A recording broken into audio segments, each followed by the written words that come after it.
Tina mashoko atiri kutambira zvekare muri yeZimbabwe nhasi tiri kunzwa kuti kune mumwe zvekare General Ashaya.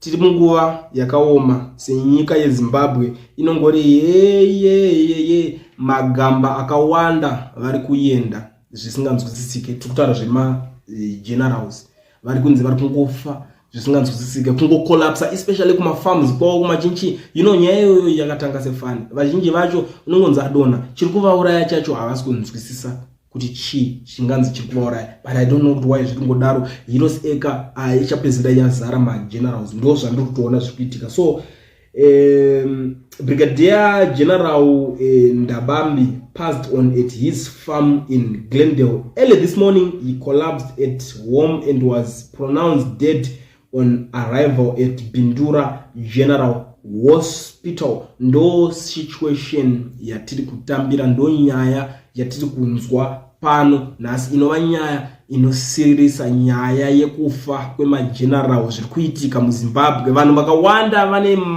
maonero nematauriro avanozoita nyaya, vane kakutsanangura kakasiyana siyana kavanozoita nyaya iyoyo yekufa kwekuita magenerals. But ameno muri yeZimbabwe zvinhu zvinorwadza kungonzwa kuti mageneral amika maforces enyika aka vanhu havangonzi vangotanga kungodzima zvakadaro zvisinganzwisisike.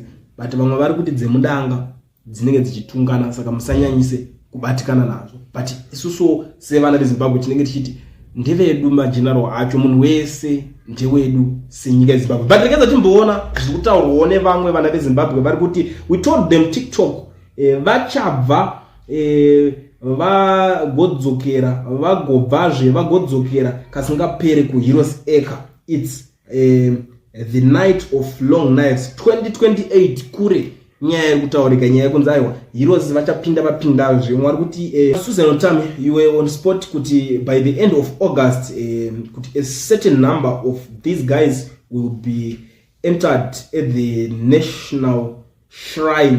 Pakaipa pane nyaya yakambotaurwa naSusan Otami.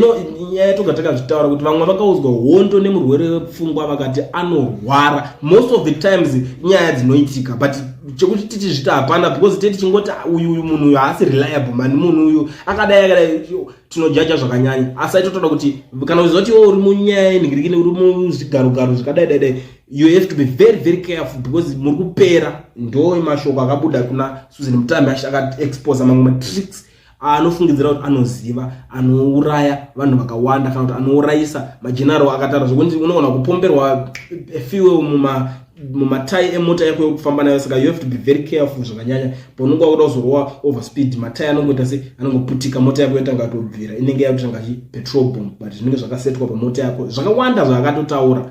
Akatotaura kuti kune imimi munoda futi vakadzi zvakanyanya, you have to be very careful. Musatambe nevakadzi ava vanenge vane big nyash, because vanenge vatori pabasa vakatumwa pamission yekuti vaende vachinoita se vachinokuuraya. So those people vanongouya kachitanga kuda mari yako, baby, and then the next thing ndo imwe nyaya inenge iri panapa iri kuitika yakataurwa naSusan Otami, but hapana akada kumuteerera. Amwe kuti what's the most dangerous job in the world besides being a Ukrainian or Russian soldier at war? Being Brigadier General in the armed forces of Zimbabwe. Pakashata pakutonzera ato basa rinotyisa kungonzi Brigadier General kana kuti kwambopfura neko taimboti tingoti zvekuUkraine nekurussia ndokumwe kunenge kuchipisa. Mwari kuti first the gatekeepers and then the palace take over. Pakaipa hamadzadi. Mwari kuti rituals have to be performed for power retention.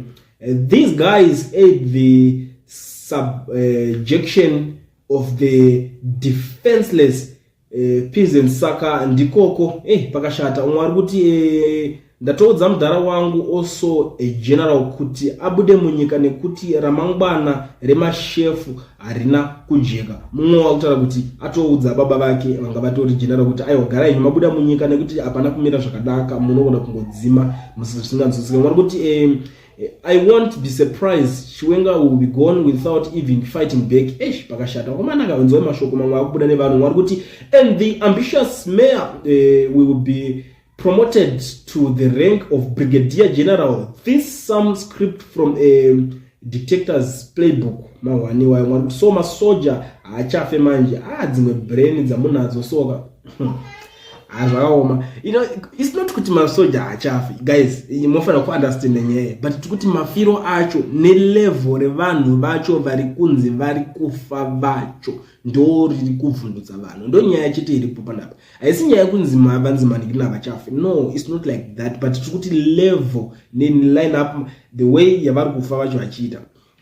Kune imwe nyaya yakambofamba muZimbabwe pachinzi paroda kuitwa coup chinji possible coup, nyaya inongobuda dzinongobuda se rumors nyaya idzodzo. Saka ukaona nyaya ichibuda se rumors pachinzi paroda kuitwa coup chinji, inyaya yekuti inenge ichitaurika somewhere inenge yalika. And kana muchiremember pakazobuda vamunangagwa vachitaura kuti inini ndanga nditori minister of chinchi funguwa yakareba, saka ukada kundipandukira ndozviziva because vanokani ese ndakamashanda nguva refu, ukada kundipandukira vanondiudza because vanotanga kunzwisisa kuti ndiani godfather wavo, and masystems mazhinji ari imomo ndindakamacreata kana muchiri kurangarira madays iwayo. Zvinhu izvozvo zvakatoitika zvakatotaurika, pakabuda mashoko iwayo etinoningira. Saka it's not about kuti Maningi haasi kunzi ari kuninga, vanofa, but maitikiro azviri kuitika panguva ineyi ndo mawani. Mwari kuti may you so rest in peace, but why are they quiet in Zimbabwe Defense Forces? So they keep going one by one under these mysterious circumstances and no one is talking. Zvinonetsa manje, like zvandombotaura ndikati unoona chinoitika nje kuti pakaitika zvinhu like situation yemuZimbabwe zvakafanana kuti pasungwa ningi moramba makanyarara so mangwana ndiona wachitowa and hapana chataura for you, hapana vaisana kwangu kuti aiwa iwo andito musiye anodaide ndozvazvitori kusabatana kwevanhu. Vanhu vakadividika kudhara maZimbabweans ndozvavatori, vanenge vada wavo akazobatwa vanenge vachiti pamwe ndo wedu ndo panotanga kuda kunoningina. Ndo dzimwe dzenyaya dzichiitika, ende zuro ndizuro kune nyaya iri kutenderera kunzi vari kutoti women's league iri kutoti itodawo one post vice president wechikadzi, saka women's league ndo zvairi kutodimanda ameno kuti saka kuti munozoiona senyaya, but ndo dzimwe dzenyaya dziri kutaurika. Umwe ari kuti ngavangogara vatara minda yavo vese pachikomo apo, nekuti hey, at this rate it looks like their sell by date is long overdue. Pakaimba komana. Mwari kuti vachapedzana zvavo, mirai muona zvipere zvakanaka. Mwari kuti regai vafe, useless. If they promoted the constitution they would be secure, but they think they are clever by guarding a dictator and looter. This is worrying. There are rumors that they are being eliminated, and if it's true, the safe which military leadership failing to detect danger from afar. These my puppets supported coup dictate mawan regai vafe.